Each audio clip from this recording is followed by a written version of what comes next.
We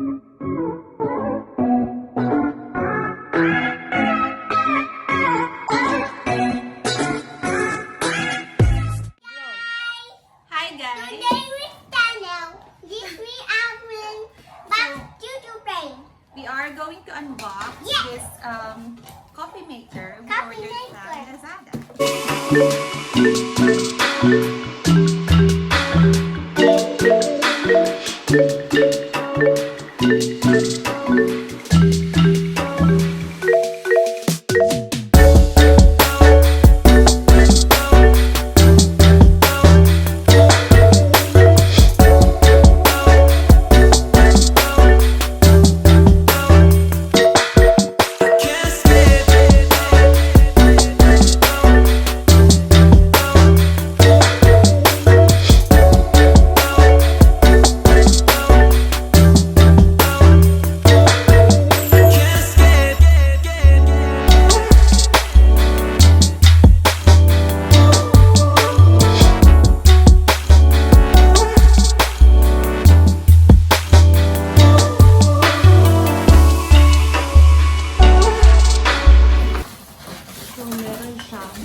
And then, libre siyang adapter. Yan. And free spoon. Open na natin to. Okay, wait lang. And then, ano pa meron? Scoop para sa espresso. Yes. Espresso. And then, yan. So, try na natin siya. Ayan. So guys, ito rin movable siya. So, pwede nyo siyang tanggalin.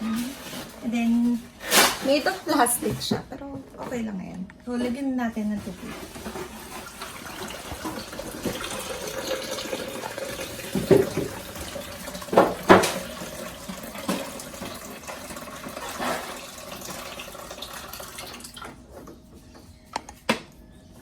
So, may line naman siya dito. So, dapat daw hindi siya mas lower dito.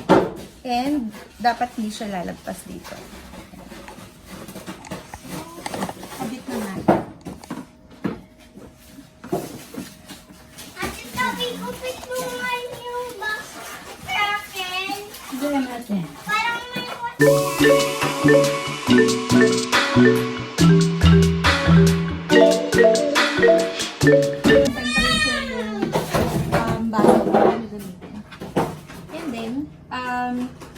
Eto.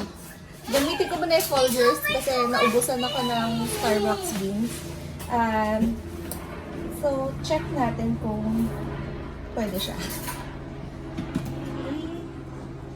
Okay. Yan. Ano ba to? So, dito yata lalagay yung beans.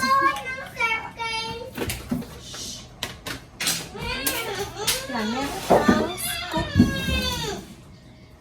for the beans. Dito pa tayo.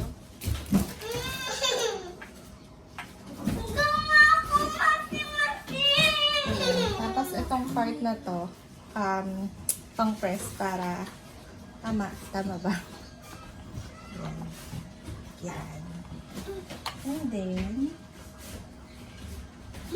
ito siya linalagay.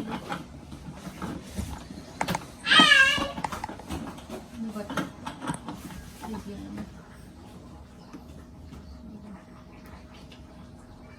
Ganyan ba?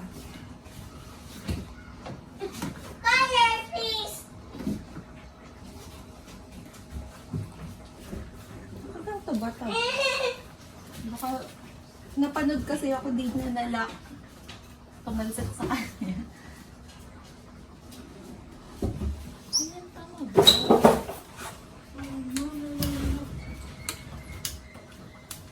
Color, please. Hindi ko na.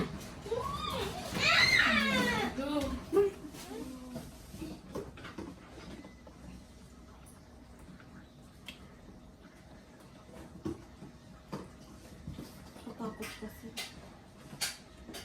Ayan. Oh, kailangan ng pwersa. Ayan. So, power on uli natin. Ayan. And then, ayan. Sana tama na. Ayan siya. Ayan. So, walang lalabas na siya.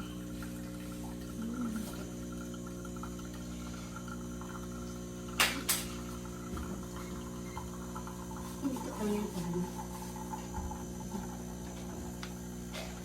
May lumalabas na siya. Dapat kita. Para makita niyo.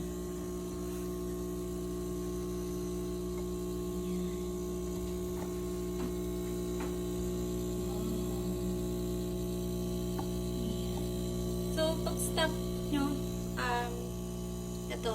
ito rin. Kapag titigil nyo na. Yan. Yan. Check natin.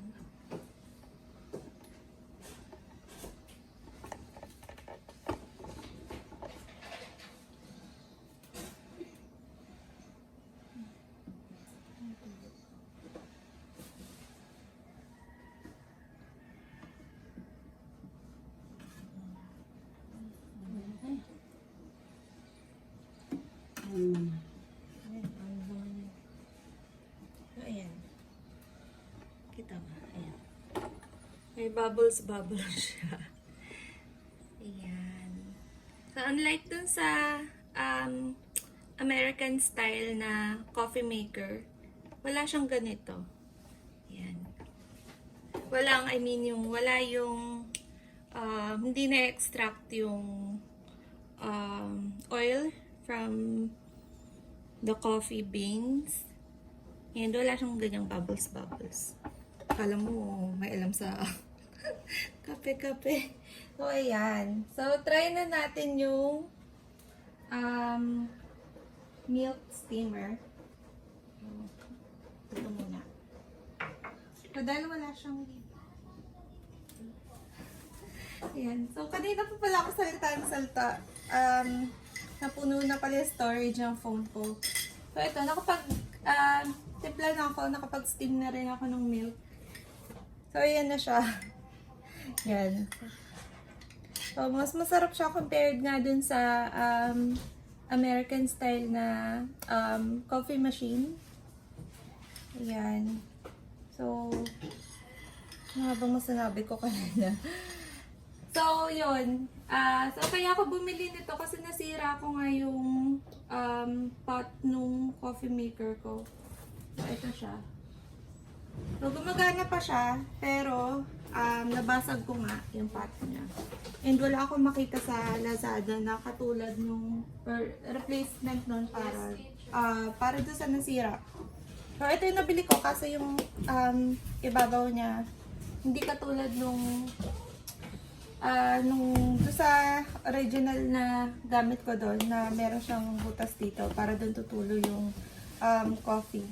So, yan. So, ito yung ginamit ko kanina pang steam dito. So, ulit. So, yan. On uli natin. Ayan. So, mainit pa siya kasi may green light pa siya.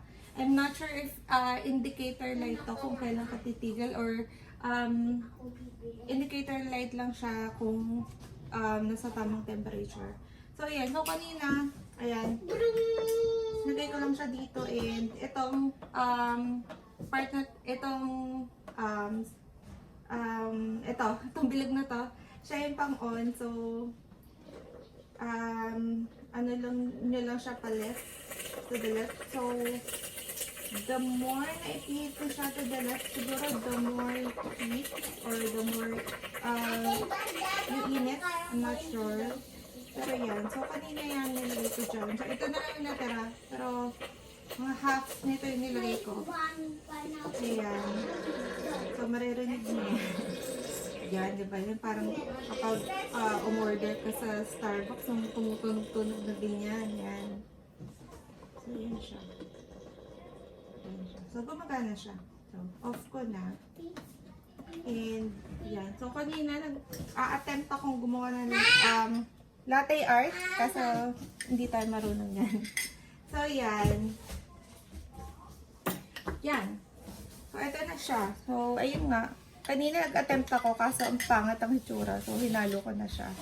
So, yan guys. So, yan ang review natin sa Donling Espresso Machine. So, yan. So, ito yung top 1. Ito yung aking Pag car. mag-search kayo sa Lazada ng espresso maker, yan. So, review ko ulit siya after a week kung ano yung performance niya, kung okay pa ba siya, kung gumagana pa ba siya. So, yan. Yan na. Ayan. So, lagay ko na lang uli sa, or lagay ko mamaya, or lagay ko sa comment section yung store, kung saan store sa Lazada ko siya binili. Ayan. So, thank you guys. Oh, yun. Yay! Thank you guys. Thank you. Bye.